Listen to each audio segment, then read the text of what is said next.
Hello, welcome to my little trip down road testing memory lane Q&A video today. I hope you enjoyed the CBX-1000 video that we did last week. I mean, just the sound of that bike, those 6-cylinder engines, wow. So if you haven't already seen that video, just check out the first few seconds of it just to hear the thing rasp. It's a sonic treat. And there's another What Makes This Bike video coming up next week on a bike that I've really looked forward to riding for a long time. Not normally my cup of tea, these kind of bikes, but this one, just the way it looks alone, it's just fantastic. So have a look out for that next week.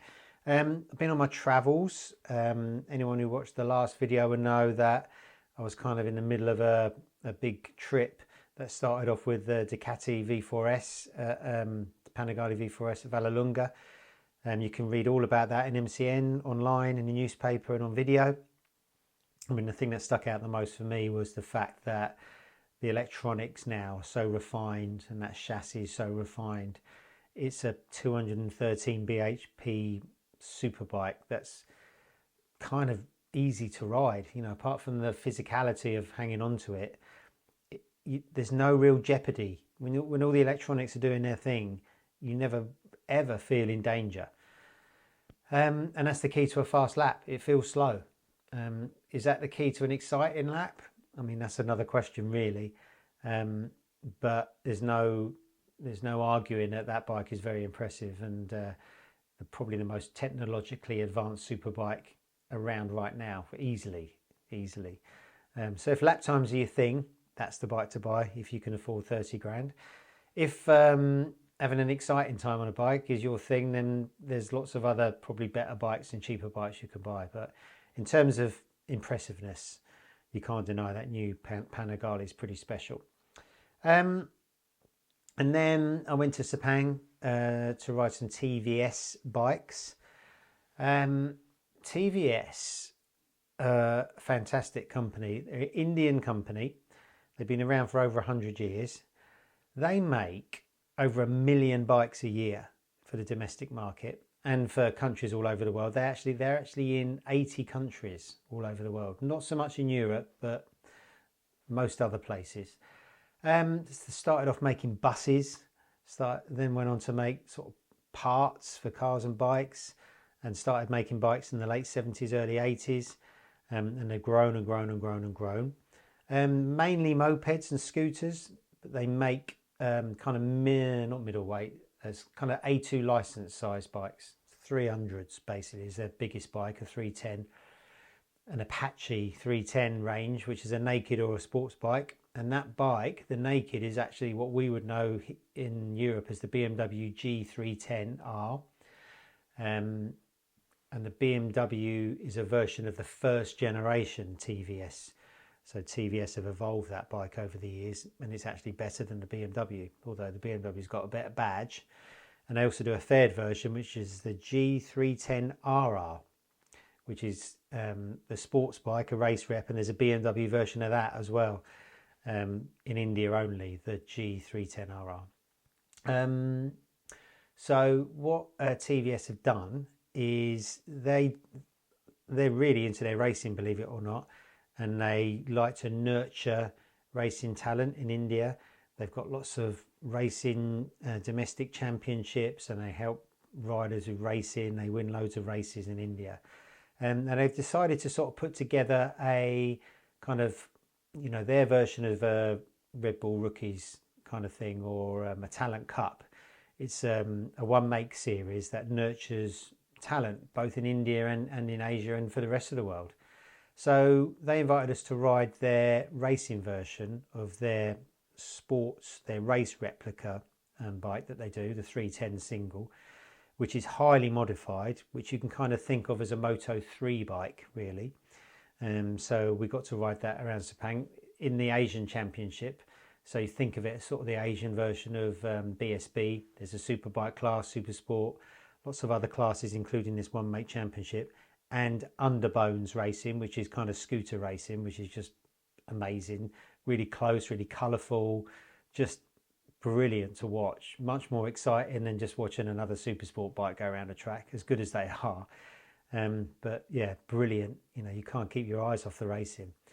So we rode these TVS one make bikes. You can read all about what they're like in MCM. We got to ride it at night in Sepang under floodlights, which actually is better than Qatar. There's no shadows from the lights. It's just amazing. Finding your way around the track kind of in the darkish conditions is another question. I last rode Sepang 19 years ago and only a few laps on some race bikes. Hayden's RCV and Pedrosa's 250. But the thing that stood out the most for me, apart from the bikes, which were good, were the TVS staff themselves. And there's kind of this, they keep everything quite calm. They don't shout about all their successes. They've got every right to, because the amount of bikes they sell. But there's this kind of beautiful innocence about them, whereby, you know, they're concentrating on these small capacity bikes. In India, a small capacity bike like a 300 is like our super bikes here, and you know, the magazines and YouTube channels treat them with as much reverence as we do R1s and Panigales. And it's great to see this Indian manufacturer with so much passion, and you know, they've got so much wiggle room to improve in the future because they're only producing these bikes, and that's what they're passionate about. But you know, when you compare it to a company like Ducati, and I rode a Ducati a few days earlier, you know, they're at the top of their game. They're making small little advances in their bikes. They're making them ever more complicated, ever more powerful, ever more expensive. And they're a serious company that makes serious bikes, and they're fantastic bikes. But just I just love the attitude of the Indian staff, the mechanics, the press officers, you know, everybody involved with the company is just really lovely people, and it was really nice to be in their company, and also to meet a lot of the Indian journalists who we never really see too much of at European launches. It's not worth them going to a lot of European launches because they don't sell the bikes in India. So, you know, they do sell big bikes in India, but they're very expensive. There's not too many racetracks out there. There's not too many amazing roads out there. So, you know, the A2 license size are the best for them. But they're lovely people as well. So you know, when TVS eventually come to Europe, you know, don't write them off. You know, they're not the evil empire. They're just lovely people, and they make great bikes with a lot of passion. So, you know, if TVS does ever land on our shores, then they're definitely a company to look warmly towards. And of course, they own Norton now. They don't have too much meddling with the company. They're kind of letting Norton get on with it. You know, they've got their new technology centre. Admittedly, they've got a long way to go before they can reverse the reputation that Norton unfortunately has got. Who knows if they'll succeed or not, but when you kind of meet all the TVS people, you kind of realise that they're the people for the job. You know, whether their road is long, isn't it? You know, and anyone says Norton now, you can't help but think of the bad old Norton. So fingers crossed they'll turn things around there soon.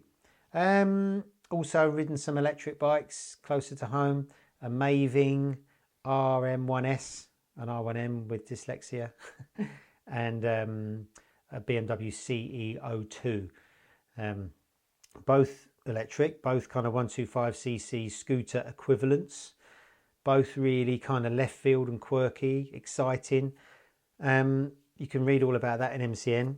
But what I would say is that size of electric vehicle suits battery power really well. If you've got a bike where you're just going to leave your house, have a short ride somewhere, and then come back again, there's zero range anxiety. There's zero worry about charging out on the street. So that kind of problem's gone. You're left with a bike that's quite cheap to charge at home, and is probably, in my opinion, I would choose one of these over a geared 125 petrol bike, because for the kind of riding you do, you appreciate the electric bike's smoothness, you appreciate how easy it is to ride, you appreciate how quiet it is, you appreciate that instant acceleration off the line. It's just a feel-good bike. I'm not a fan of bigger electric bikes because you sort of bump into all those problems where you've got to live with an electric bike out on the open road if you want to do mileage. But for small ones, they're flipping good. So you can read all about that in MCN soon. So without further ado, without any more waffling, let's get on with some questions. So the first one's from David Woosman. Hi Easy, a polar opposite of the easy to ride question really. What's some of the more aggressive sports bikes you've ridden? I own a Gen 1 ZX-10R C2H and a lot of people call them the Widowmakers. How do you rate them? Thanks for your question. Well, yeah, at the time, they had a bit of a fearsome reputation.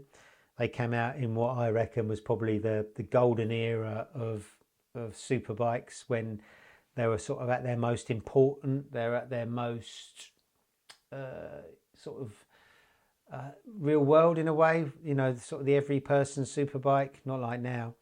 And 2004 was when, you know, you had the underseat pipe blade come out, underseat pipe R1, this ZX10. The reigning champion was a GSX-R1000 K3 and K4. There was always a year out from the others, year out of sync. And all of those bikes were amazing. And the ZX10 was regarded as the kind of the angry one.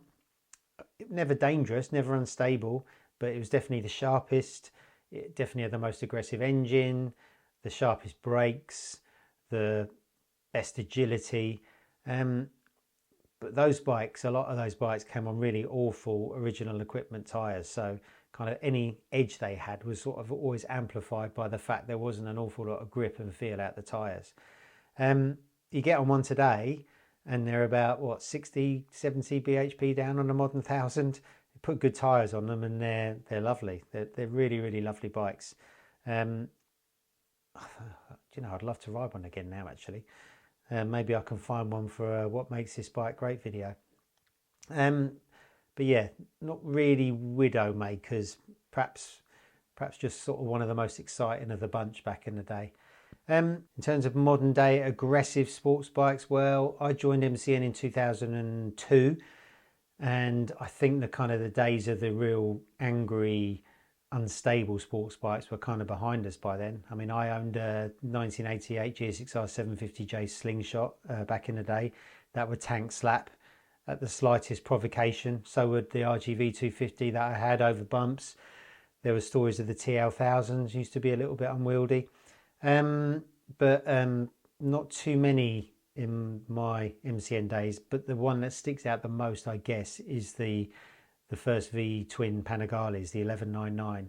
That was a little bit of a handful on the track when you used to get on the throttle hard. Not on the road, they were pretty stable on the road, but when you push those early Panigales to the max, they would really protest.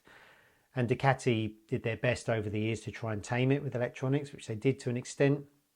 The V4 made it a little bit calmer still, and now that's culminated in this 2025 Panigale, which, with its kind of more flexible frame and with all its electronics, is a real pussycat really. So not too many real aggressive sports bikes, unless any of you dear viewers have got one of these aggressive sports bikes, and let me know what they are. But great question, thanks very much. Next one is from Manning Gamar. Oh, Madding Amar. Sorry. 4420. Hi Nisi, I've been watching your videos from a small corner of India, somewhere between Burma and Bangladesh. It's very fitting. Thanks for watching. By the way, great stuff. I don't know if you've been asked this, but what attracted you to riding? What motivated you? Oh, and sports bikes aren't dead, at least they're in my corner of the world. They're mostly small capacity 150s and 250s. Bigger bikes are very premium.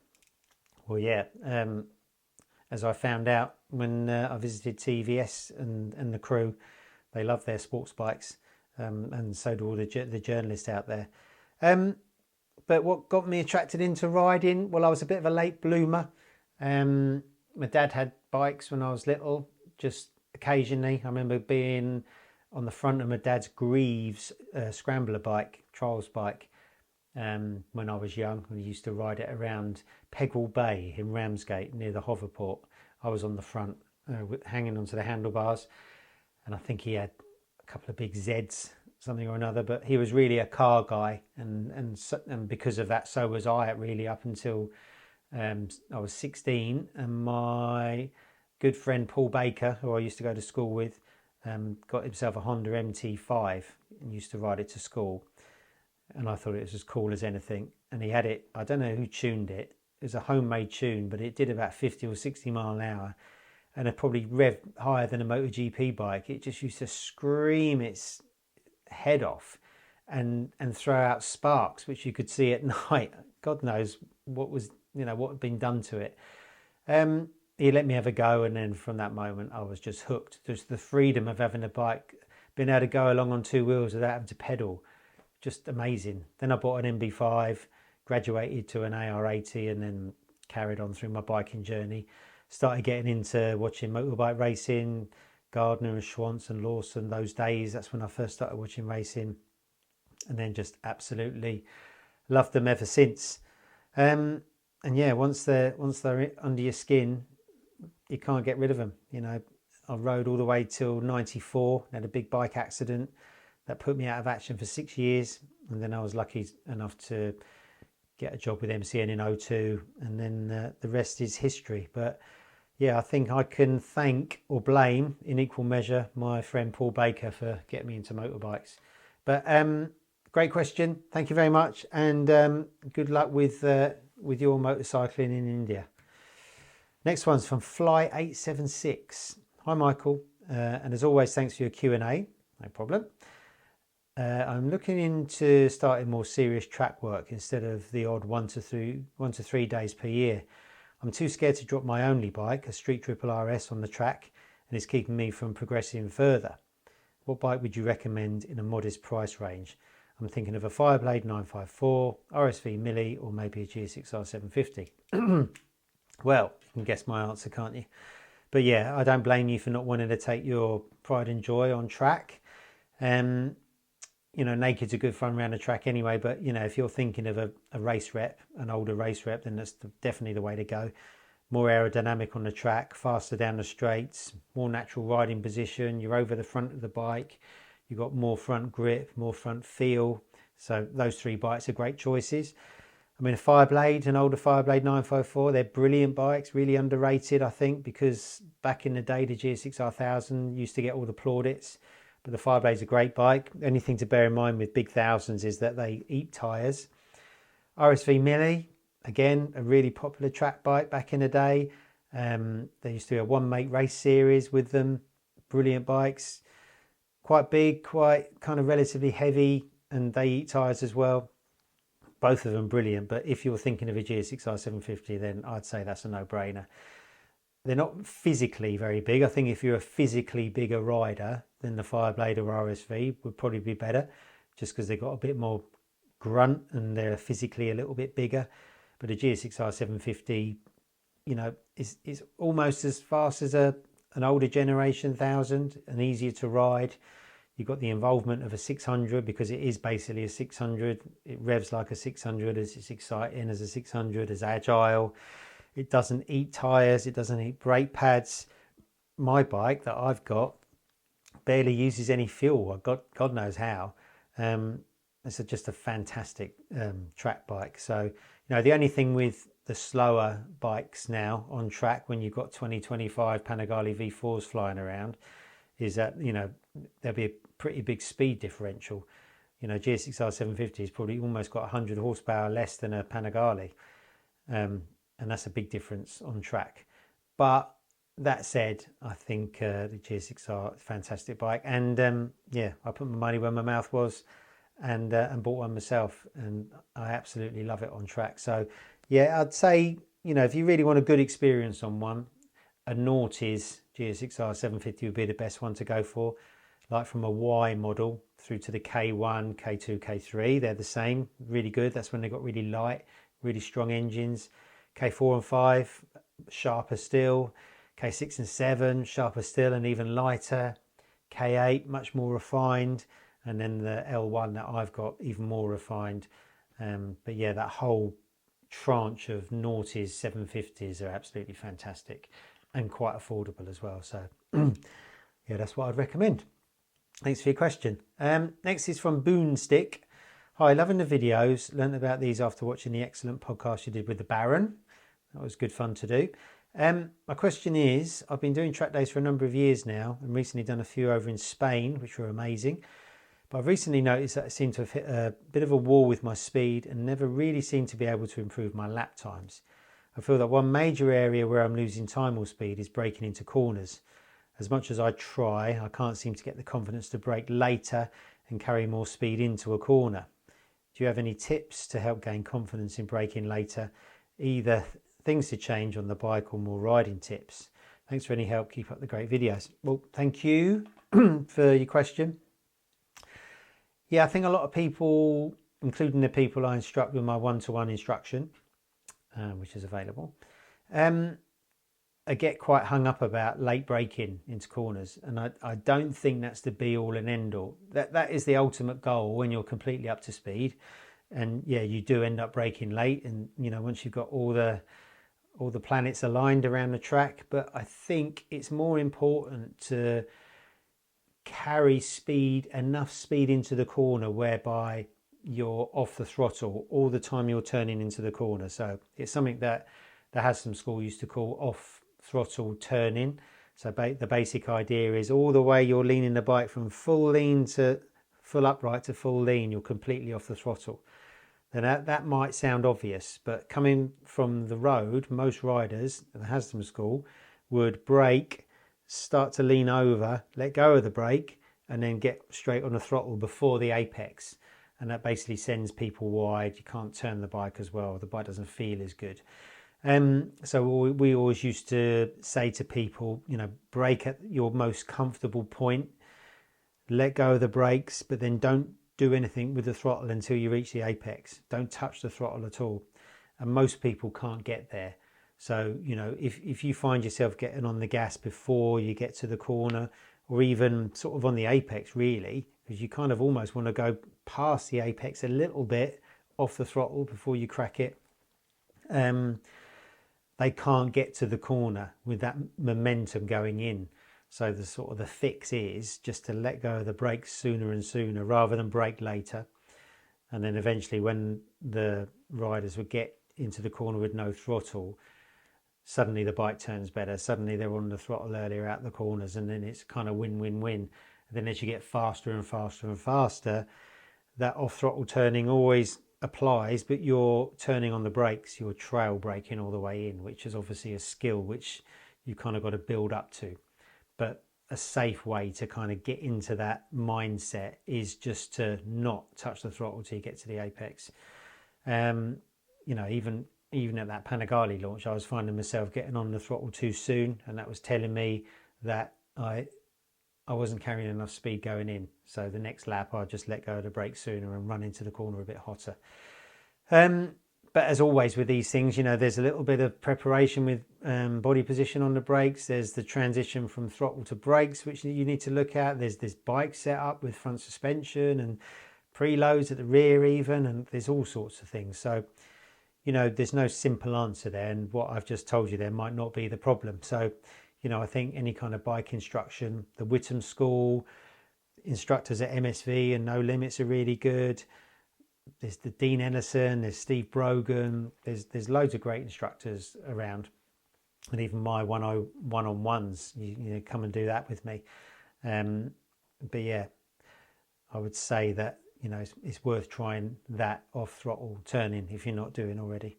But thanks very much for the question. Let me know how you get on. This one's from Run DMC 1. Thanks for your question. Morning, Nevesy. I know that US West Coast jet lag feeling. You were probably awake around 3 a.m. This is probably the video I did when I did the Indian Scout launch in San Francisco, and I did an early jet lag video. I have a follow-up question relating to stability under braking on track, or more braking, although it's more of a philosophical one for most of us mere mortals, and it relates to the leg dangle that top-level racers do. How on earth do they stop their body weight flying forwards without using their arms if they've only got one leg touching the bike? Yes, that single thigh will take some load, but surely not all of it with the force they brake at. Has always mystified me. Thanks again for all the fantastic content and taking the time and energy to put it out there. No problemo. Well, yeah, the leg dangle, I suppose, could you say it was invented by Rossi, the doctor's dangle? I'm sure other riders did it before. Well, the basic premise, so I hear from the people that do it, is that dangling your leg puts more of the weight towards the rear of the bike, so it allows the bike to kind of break flatter and be more stable rather than be right up on its nose and kind of, you know, wagging its tail. In terms of hanging on to the bike while you do that, well, even if you have your foot on the peg, you're not really hanging on with both legs that hard. It's more when you've got one bum cheek off the seat, you can hang on with your outside thigh quite easily, because that's almost at right angles to the back of the tank. And if you squeeze your outside thigh into the tank, your outside leg and your outside foot into the frame, and hold on a little bit with your arms, that kind of almost does it anyway. Because when you've got if you have your foot on the peg, you're not really hanging on with that leg anyway. You've got your knee out. And the very fact that you've got your leg dangling helps the bike stay flatter anyway, so it's not as difficult to hang on.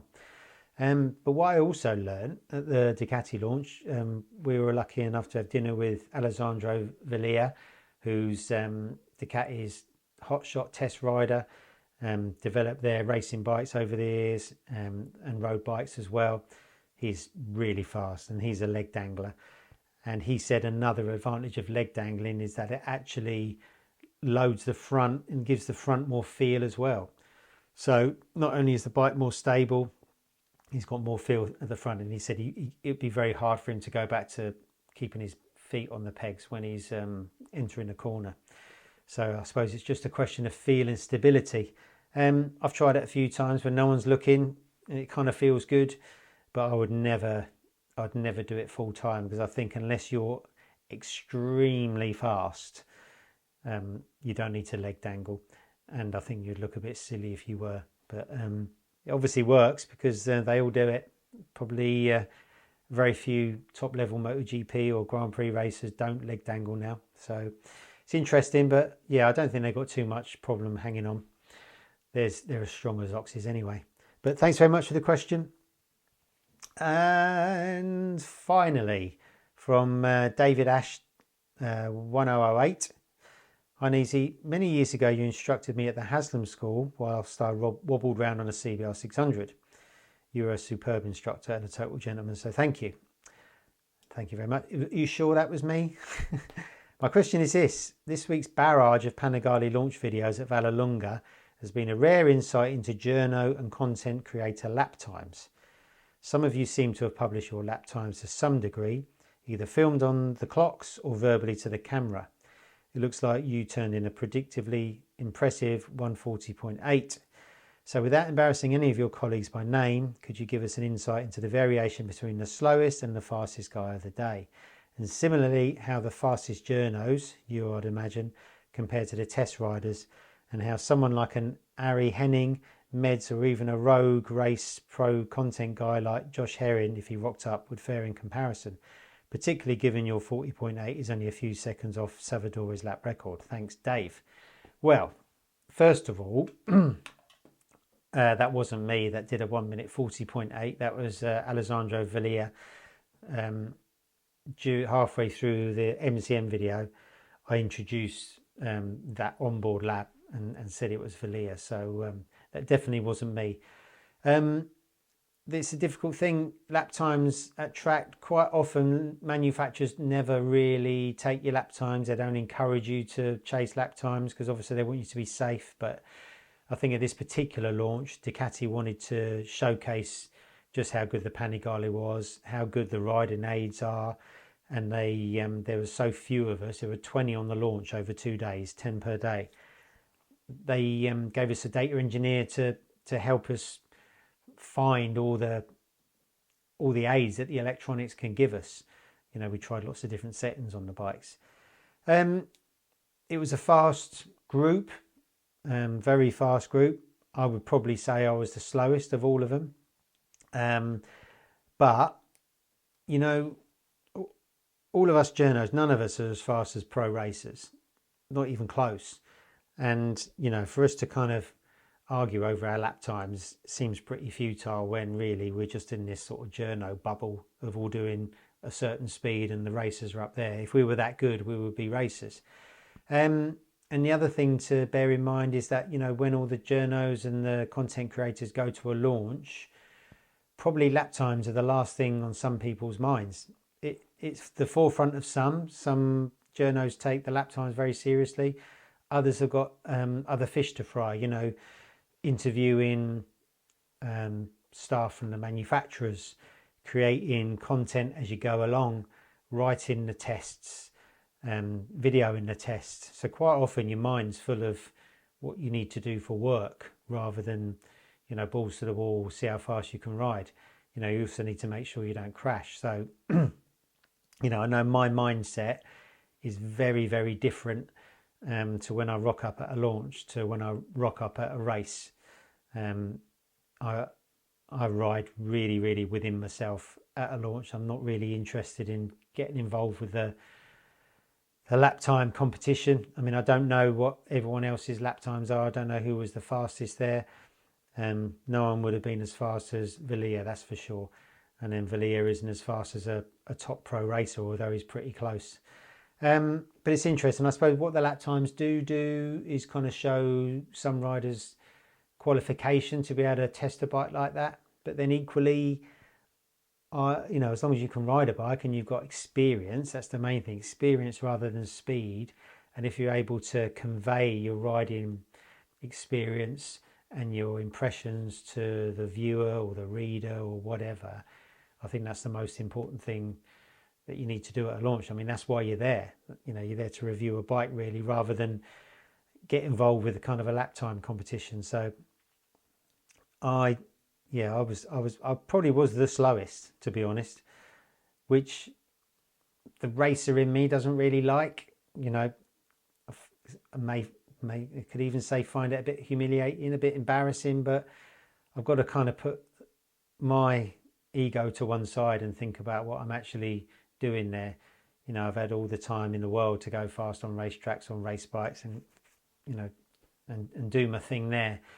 I think it's probably more important to, but I can see from, you know, your point of view, from readers' point of view, video watchers' point of view, it does look like a race. You know, we're there racing around on motorbikes and everyone wants to know how fast people are, and that's understandable. I can see that side too, but I'm not sure who was the fastest Brit on the day, but everyone was fast. Everyone was fast anyway, except for me, but I don't care. Anyway, I think that is the end of this week's Q&A. So thanks very much for watching. Yeah, stay tuned for next week's What Makes This Bike Great video. If you like these videos, please subscribe and like, and we'll see you again very, very soon.